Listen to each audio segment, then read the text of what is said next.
रात का समय हो चुका था। तेज हवाएं चल रही थी और अंधेरे में वो बरगद का पेड़ और भी भयानक और डरावना लग रहा था। तभी बरगद के पेड़ पर लटका हुआ फांसी का फंदा हवा में झूलने लगा और तेज हंसी के साथ आवाज आई। तुम दोनों की वजह से मुझे फांसी लगाकर जान देनी पड़ी। अब तुम दोनों भी इसी फंदे पर झूलोगे। बहुत समय पहले की बात है। सुखपुर नाम के गांव में निर्मला नाम की एक गरीब बूढ़ी औरत अपनी झोपड़ी में रहा करती थी। उसके 2 बेटे थे जो एक साथ कमाने के लिए शहर गए। उसके बाद वो कभी लौटे नहीं। अब वो बुढ़िया अकेले ही रहा करती थी और लोगों के कपड़े सिलकर अपना गुजारा किया करती थी। गांव के लोग उसे बहुत सम्मान की नजरों से देखा करते थे और उसका ख्याल भी रखते थे। अरे काकी, आज तो बड़ी अच्छी खुशबू आ रही है तुम्हारे घर से। हाँ बेटा, क्या बताऊं, बहुत दिनों से खीर खाने का मन हो रहा था, सो सामान इकट्ठा करके अब बना पाई हूँ। ले, तू भी ले, अपने बच्चों को भी खिला देना। ठीक है काकी, मैं तो ये कुछ कपड़े सिलवाने के लिए आई थी। ये तो बहुत है, कहीं जा रही है क्या तू? हाँ काकी, अगले महीने मेरे मायके में शादी है, बस वहीं जाऊंगी, इसलिए तुम समय से कपड़े सिलकर दे देना। हाँ ठीक है, सिल जाएंगे। ये ले, खीर ले जा। काकी, तुम्हारा जीवन भी कितना कठिन है। कभी कभी तो तुम खीर बनाकर खा लेती हो और कभी कभी तो तुम्हारे घर का चूल्हा भी नहीं जलता। क्या करूं, अब किस्मत में गरीबी लिखी है तो। काकी, तुम्हारा पति तुम्हारे ऊपर 2 बच्चे छोड़कर चला गया और बच्चे बड़े होते ही तुम्हें छोड़कर चले गए। बहुत बुरा लगता है मुझे तुम्हारे लिए। हाँ, अब तू क्यों दुखी होती है मेरे लिए? काकी, तुम एक काम क्यों नहीं करती? तुम तो अपने मायके की बहुत तारीफ करती हो। अपने मायके चली जाओ, कम से कम तुम्हारी बची हुई जिंदगी तो अच्छे से कट जाएगी। बात तो तू सही कहती है, पर इतने सालों में कोई मेरे मायके से मुझे मिलने भी नहीं आया। ये बात भी है। अच्छा, तो मैं चलती हूँ, अपना ख्याल रखना काकी। कमला वहाँ से चली गई। निर्मला ने सिलाई का सामान निकाला और कपड़े सिलने के लिए बैठ गई। मायके जाना कितनी खुशी की बात है। मेरा मायका तो बहुत दूर है, क्यों ना इस बार मैं भी अपने मायके की यात्रा पर निकल जाऊं। मुझे देखकर मेरे भाई भाभी बहुत खुश होंगे। जब से मैं इस गांव में ब्याह कर आई, यहीं की होकर रह गई। अब तो मैं अपनी बाकी की जिंदगी अपनी मर्जी से जीऊंगी। निर्मला मायके जाने के सपने देखने लगी थी। उसने जल्दी जल्दी कमला का काम खत्म किया और अपने मायके जाने की तैयारी करने लगी। यात्रा बहुत लंबी होगी, मुझे थोड़ा ज्यादा सामान ही ले जाना होगा, जिससे रास्ते में मुझे कोई समस्या ना आए। लेकिन मुझे रास्ते के डाकुओं और ठगों से बचकर रहना होगा। निर्मला ने अपना सामान बांधा और कमला के घर आ गई। अरे कमला, सुन, बाहर तो आ जरा। अरे काकी, क्या हुआ? इतना सामान लेकर कहाँ जा रही हो? ये तेरे कपड़े। वो तो ठीक है काकी, लेकिन तुम कहाँ जा रही हो, वो तो बताओ। मैं अपने मायके जा रही हूँ, कुछ दिन में लौट आऊंगी। अच्छा ठीक है काकी, लेकिन तुम्हारा मायका तो धर्मपुर में है ना? हाँ बेटा। काकी, इतनी दूर अकेले जा रही हो? ऊपर से उस रास्ते में तो न जाने कितने ठग और डाकुओं से पाला पड़ेगा। अरे कमला, मेरे ये बाल धूप में सफेद नहीं हुए हैं, तू मेरी चिंता मत कर, मैं आराम से चली जाऊंगी। अच्छा, अब मैं चलती हूँ। ठीक है काकी। कमला से विदा लेकर निर्मला अपने गांव के रास्ते पर आगे बढ़ गई। दोपहर हो चुकी थी और सूरज सर पर था। चलते चलते बहुत देर हो गई, थोड़ा आराम करूंगी, अच्छी सी जगह देख कर। अब तो निर्मला को एक बरगद का पेड़ दिखाई दिया। उसी बरगद के पेड़ के नीचे वीरू और भोला नाम के 2 चोर भी बैठे हुए थे। उन्होंने निर्मला को देखा और बोले, अरे भोला, वो देख, सामने से बुढ़िया आ रही है। इसके पास बहुत सामान है। अगर हम इसे बातों में फंसाकर इसके सामान पर हाथ मार ले तो बहुत फायदा होगा। सही कहा, ये बुढ़िया हमारा क्या बिगाड़ पाएगी भला? लगता है यही आ रही है। निर्मला बरगद के पास आ गई और वहीं छांव में अपना सामान रख कर बैठ गई। हा, कितनी ठंडी छाव है। कुछ देर यहीं रुक जाती हूँ, फिर आगे जाऊंगी। निर्मला को देखकर वीरू और भोला उसके पास आ गए और बोले, अरे काकी, कहाँ जा रही हो इतनी धूप में, और वो भी अकेले अकेले? अरे बेटा, मैं धर्मपुर जा रही हूँ, मेरा मायका है वहाँ। लगता है कई सालों बाद मायके जा रही हो। अच्छा है, अच्छा है। हम भी धर्मपुर ही जा रहे हैं। सफर लंबा है तो थोड़ा आराम करने के लिए रुक गए थे। हाँ काकी, वैसे आप अकेले जा रही हैं, कोई है नहीं है आपके साथ? नहीं नहीं, कोई नहीं, मैं अकेली ही जा रही हूँ। अच्छा, लेकिन काकी इस रास्ते पर बहुत से बदमाश मिलेंगे, अकेले जाना आपके लिए सुरक्षित नहीं है। इसीलिए काम करो, आप हमारे साथ चलो। वीरू और भोला की बातों से निर्मला को शक हो रहा था कि दाल में कुछ काला है। अच्छा बेटा, ठीक है, तुम लोग कहते हो तो तुम्हारे साथ चलती हूँ। इसी बहाने मेरे सामान की सुरक्षा भी हो जाएगी। हाँ, हमारे होते हुए आपको अपने सामान की चिंता करने की जरूरत नहीं है। वीरू और भोला एक दूसरे को देखकर मुस्कुरा रहे थे, तो वहीं उन्हें देखकर निर्मला ने सोचा, खुश हो रहे हो तुम दोनों, लेकिन अभी तुम जानते नहीं कि कौन हूँ मैं। थोड़ी देर के बाद निर्मला ने अपना सामान उठाया और चलने के लिए तैयार हुई। तभी वीरू निर्मला को टोकते हुए बोला, अरे काकी, आप क्यों मेहनत कर रही हो? लाइए ना, हम आपका सामान उठा लेते हैं। अरे नहीं नहीं, मैं उठा लूंगी सामान। काकी, कहीं आप ये तो नहीं सोच रही कि हम आपका सामान लेकर भाग जाएंगे? अरे नहीं नहीं, तुम लोग बहुत अच्छे जान पड़ते हो, लेकिन ये सामान कुछ खास नहीं है, इसे तो मैं ही उठा लूंगी। इसमें जो अपने मायके से लेने जा रही हूँ, उस सामान को उठाने के लिए मुझे लोगों की जरूरत पड़ेगी। अच्छा, ऐसा क्या ले जा रही हो अपने मायके से काकी? मैं अपने मायके से अपने हिस्से का सोना चांदी लेने जा रही हूँ। मेरे भाइयों ने मेरी विदा के वक्त कहा था कि बहन 40 साल बाद हम लोग बंटवारा करेंगे तो तू आ जाना, इसीलिए मैं अपने मायके जा रही हूँ। अच्छा अच्छा, ये बात है। ठीक है, चलिए चलिए। निर्मला अपना सामान लेकर आगे जाने लगी। तभी भोला ने वीरू को रोक कर कहा, तूने उस बुढ़िया को जाने क्यों दिया? हम उसका सामान ले सकते थे ना। अरे तूने सुना नहीं क्या? वो सोने चांदी लेने जा रही है अपने मायके में। अभी उसके पास कुछ नहीं है, जब वो धर्मपुर से सामान लेकर लौटेगी तब हम उसे लूट लेंगे। लेकिन तू क्या भूल गया कि अभी हम धर्मपुर के जमींदार के घर से चोरी करके आए हैं? अभी तो वो हमें ढूंढ रहा होगा। अगर उसके हाथ आ गए ना तो चोरी का ये सामान भी हाथ से चला जाएगा। अरे तू इतना क्यों सोच रहा है? जमींदार ने कौन सा हमें चोरी करते हुए देखा था? वो कुछ नहीं कर पाएगा हमारा। चल, अब बुढ़िया आगे ना निकल जाए। वीरू और भोला निर्मला के साथ साथ चलने लगे और धर्मपुर की सीमा पर पहुंचते ही निर्मला ने दोनों से कहा, तुम दोनों का बहुत धन्यवाद, जो मेरे सफर में मेरे साथी बने और मुझे सुरक्षित यहाँ पहुँचा दिया। अरे काकी, कैसा धन्यवाद? हम भी तो इसी गांव में आ रहे हैं, हमारी मंजिल भी एक ही है। क्यों भोला? हाँ हाँ, यहाँ आ तो गए, लेकिन अब क्या करेंगे?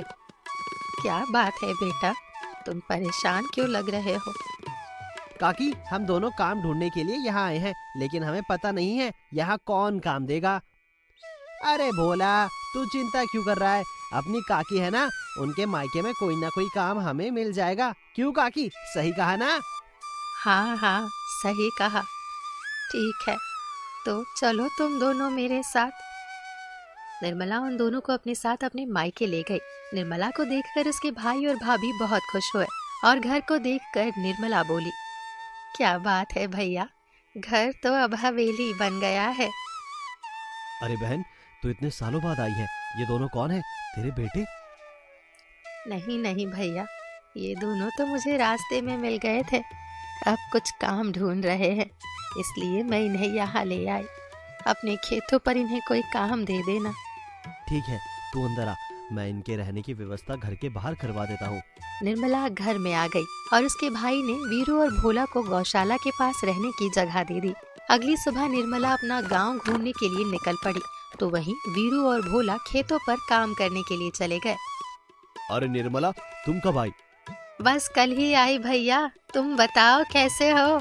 मैं तो ठीक ही हूँ, बस थोड़ा परेशान हूँ। क्यों, क्या बात है? निर्मला, मेरे घर में चोरी हो गई है। मेरे घर से काफी कीमती सामान चोर ले गए। अरे रे, ये तो बहुत बुरा हुआ। बुरा क्या, अब तो जो होना था वो हो चुका है। फिर मेहनत करूंगा, संपत्ति बनाऊंगा।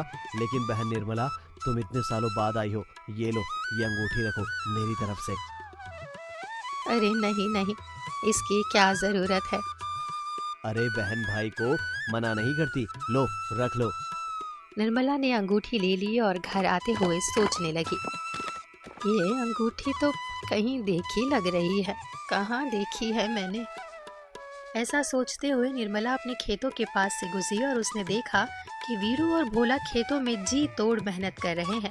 वो उनके पास आ गई और उन्हें हल चलाता हुआ देखने लगी। तभी उसकी नज़र वीरू के हाथ में पहनी हुई अंगूठी पर पड़ी। अच्छा, तो ये बात है। ये दोनों तो चोर है, लेकिन इनसे ये बात कैसे उगलवाऊं? निर्मला अपने घर वापस आ गई और वीरू और भोला के सामान को देखने लगी। उसने देखा कि उनके सामान में कीमती सोने चांदी के आभूषण और बर्तन रखे हुए हैं। अच्छा, तो ये सब जमींदार का सामान है। इन दोनों को तो अच्छा सबक सिखाऊंगी अब। निर्मला वहां से चली गई। इधर खेतों पर वीरू और भोला आपस में बात करते हुए बोले, अरे भोला, अब तो मेरी कमर टूट गई। इतने दिन से ये बुढ़िया यहाँ रह रही है, हमने तो बंटवारे की कोई बात भी नहीं सुनी, ऊपर से इतना काम करना पड़ता है। हाँ, बात तो सही कह रहे हो तुम, मुझे भी अब थकान हो रही है। चलो पहले कुछ देर आराम करते हैं, फिर सोचते हैं बुढ़िया का क्या करना है। हाँ भाई। भोला और वीरू वहीं पेड़ के नीचे बैठकर आराम करने लगे। तभी वीरू ने कहा, हम लोग इस बुढ़िया से बातों बातों में पूछ लेंगे। ठीक है। वीरू और भोला शाम तक काम खत्म कर निर्मला के पास आए और बोले, अरे काकी, तुम तो हम दोनों को भूल ही गई। हाँ वही तो, इतने दिन हो गए यहाँ रहते रहते, एक बार भी हमसे मिलने नहीं आई। देखो तो, खेतों पर काम कर करके आधे हो गए हैं हम। अरे अरे माफ करना, वो मैं यहाँ इतने दिनों बाद आई कि कुछ और होश ही नहीं रहा। हाँ काकी, तुम बहुत भोली हो, इसीलिए तो तुम हमारे साथ साथ कुछ और भी भूल गई हो। अच्छा, और क्या भूल गई मैं? काकी, तुम्हारा हिस्सा। तुम भूल गई क्या कि तुम्हें यहाँ अपने भाइयों से अपना हिस्सा लेने आना था? अरे हाँ, हिस्सा, मेरा हिस्सा, वो तो मैंने बात कर ली अपने भैया से। अच्छा, तो फिर क्या कहा तुम्हारे भैया ने? मेरे भैया ने कहा कि उन्होंने तो बहुत पहले ही बंटवारा कर लिया था, अब यहाँ कुछ नहीं बचा। और तुमने सुन लिया? धोखा हुआ है काकी तुम्हारे साथ। नहीं नहीं, मेरे भैया बहुत अच्छे हैं। उन्होंने मेरे हिस्से का सोना चांदी जंगल में एक बड़े पुराने बरगद के नीचे दबा दिया है। जब मुझे ज़रूरत होगी तब मैं उसे वहाँ से निकाल लूँगी। अच्छा ऐसा है, ठीक है, हम दोनों काम कर लेते हैं अब। हाँ, लेकिन किसी को बताना मत। अरे नहीं नहीं काकी, हम किसी को नहीं बताएंगे। भोला और वीरू अपनी जगह पर आ गए और कहने लगे, चलो, अब तो हमें पता भी चल गया है कि बुढ़िया का खजाना कहाँ है। अब हम उसे लेकर यहाँ से निकल जाएंगे। हाँ सही कहा, पहले हम एक बार ये तो देख ले कि हमारा सामान सही से रखा है या नहीं। अरे हमारे ऊपर किसे शक होगा, फिर भी एक बार देख लो। वीरू और भोला ने अपना सामान बाहर निकाला और देखा तो जमींदार के आभूषणों की जगह वहाँ पर पत्थर रखे थे। ये देखकर दोनों चौंक उठे। अरे हमारा सामान किसने चोरी कर दिया? ये सब क्या हो गया? ये तो बहुत बुरा हुआ, हम तो लुट गए। अब ना जाने क्या होगा, हमारे पास तो कुछ भी नहीं बचा।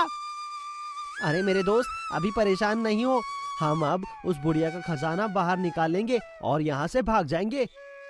हाँ सही कहा, बस रात होते ही सब सो जाएंगे, फिर हम दोनों जंगल चलेंगे। निर्मला दोनों चोरों की बातें सुन रही थी। वो वहाँ से चली गई और थोड़ी देर बाद रोते हुए वहाँ आई। हाय हाय, ये क्या हो गया? अरे ये भी कोई उम्र थी जाने की, हमें छोड़कर चले गए। हे भगवान, ये सब क्या कर दिया? निर्मला को रोता देख वीरू और भोला उनके पास गए और बोले, अरे काकी क्या हुआ, क्यों इतना रोई जा रही हो? हाँ काकी, किसी ने कुछ कहा है क्या? कोई बात है क्या? कौन चला गया? बेटा, हमारे जमींदार साहब ने जंगल में बरगद के पेड़ से लटक कर अपनी जान दे दी। जान दे दी? लेकिन क्यों? उनके घर में चोरी हुई थी, नुकसान हुआ था बहुत उनको, सदमा झेल नहीं पाए, इसीलिए जान दे दी। अरे राम राम राम राम, ये सब क्या हो गया? जमींदार साहब ने तो अभी नाती पोते का मुंह भी नहीं देखा था, बहुत बुरा हुआ। हाँ, वही तो, अब ना जाने क्या होगा, कीड़े पड़े उन चोरों में। देखना, जमींदार साहब की आत्मा उन्हें सजा देगी। काकी, चोरों को तो सजा मिल जाएगी, लेकिन तुम रो रो कर गायों को परेशान कर रही हो। हाँ, सही कहा, मैं जा रही हूँ। निर्मला मुंह बनाते हुए वहां से अपने कमरे में आ गई और खिड़की से भोला और वीरू पर नजर रखने लगी। आधी रात होते ही भोला और वीरू दोनों झोला तथा फावड़ा लेकर जंगल की तरफ चल पड़े। उनके जाने के बाद निर्मला भी उनके पीछे लग गई। दोनों जंगल के बरगद के पेड़ के पास पहुंचे और पेड़ देखकर बोले, अरे, इस पर रस्सी लटकी हुई है, कहीं इसी पेड़ पर तो जमींदार ने फांसी नहीं लगाई। हाँ, कहा तो बुढ़िया ने भी था कि बरगद के पेड़ पर फांसी लगाई थी। मुझे तो यही पेड़ लग रहा है। हाँ, यही पेड़ है। अगर सच में यहाँ जमींदार की आत्मा आ गई तो? कैसी बात कर रहा है? जमींदार तो रहा नहीं, उसकी आत्मा भी है। आभूषण ढूंढ कर क्या करेगी? घबरा मत, वो नहीं आएगा। चल, खोदना शुरू कर। यही कहीं दबाया होगा बुढ़िया के भाइयों ने उसके हिस्से का चांदी सोना। जैसे ही वीरू और भोला ने बरगद के पेड़ के पास खोदना शुरू किया, वहाँ मौसम बिगड़ने लगा और तेज हवाएं चलने लगी। हवा चलने से पेड़ पर बंधा फंदा हवा में झूलने लगा और वहाँ से आवाज आई, खजाना लेने आए हो तुम लोग? मेरा खजाना वापस करो पहले। कौन सा खजाना? हम किसी खजाने को नहीं जानते। हाँ हाँ, हमें कोई खजाने के बारे में नहीं पता। अच्छा, तुम दोनों की वजह से मुझे मरना पड़ा। मेरा सब कुछ लूट कर कहते हो तुम्हें कुछ नहीं पता। मैं तुम दोनों को नहीं छोड़ूंगा, जान ले लूंगा तुम्हारी। नहीं नहीं, हमने कुछ नहीं किया। वीरू वीरू, भाग यहाँ से। वीरू और भोला वहाँ से भागने लगे। तभी सामने से जमींदार साहब आकर खड़े हो गए और बोले, कहाँ भाग रहे हो तुम दोनों? मुझसे मिलकर जाओ, मेरा खजाना मुझे लौटाओ। जमींदार के भूत को सामने देखकर भोला और वीरू जमीन पर गिर पड़े और पीछे की तरफ खिसकते हुए बोले, माफ कर दो हमें मत मारो, छोड़ दो हमें नहीं पता खजाना कहाँ है। वो तो पत्थर बन गया था। झूठ बोल रहे हो तुम दोनों, तुम लोगों ने ही चोरी की है मेरे खजाने की। मुझे वापस करो। हम तुम्हारे पैर पड़ते हैं, हमें छोड़ दो। भोला और वीरू डर के कारण रोने लगते हैं और तभी निर्मला वहाँ आकर कहती है, क्या बात है वीरू, भोला, तुम दोनों यहाँ क्या कर रहे हो? कहीं तुम दोनों मेरा खजाना तो चोरी नहीं करने आए थे? काकी काकी, हमें बचा लो। बचा लूं? लेकिन किससे? जमींदार के भूत से। वो हमें मारना चाहता है। लेकिन वो तुम्हें क्यों मारना चाहते हैं? वो तो खुद ही मर चुके हैं। जमींदार का भूत हमें मार देगा क्योंकि हमने उसके यहाँ चोरी की थी। तुमने चोरी की थी? क्या बात कर रहे हो तुम तो अच्छे इंसान जान पड़ते हो। नहीं नहीं, हम बुरे हैं, बहुत बुरे। हम तो आपका हिस्सा भी चोरी करने के लिए आए थे, लेकिन हमें जमींदार से बचा लो। हम कसम खाते हैं आज के बाद कभी चोरी नहीं करेंगे। हाँ हाँ, ये सब काम छोड़ देंगे। ठीक है जमींदार साहब, इन दोनों ने अपना जुर्म कबूल कर लिया है, आप इन दोनों को छोड़ दो। ठीक है, मैं इन्हें छोड़ दूंगा, लेकिन इन्हें इनके किए की सजा जरूर मिलेगी। हमें सजा मंजूर है। ठीक है जमींदार साहब, ये लोग सजा भी पाने को तैयार है। अब आप और बाकी सब लोग यहाँ आ जाइए। निर्मला के कहते ही गांव के बाकी लोग और जमींदार बाहर निकलकर निर्मला के पास आ गए। सब लोग को देखकर वीरू और भोला को कुछ भी समझ नहीं आया। तभी निर्मला हंसते हुए बोली, चोरी करना पाप है, अब समझे तुम लोग?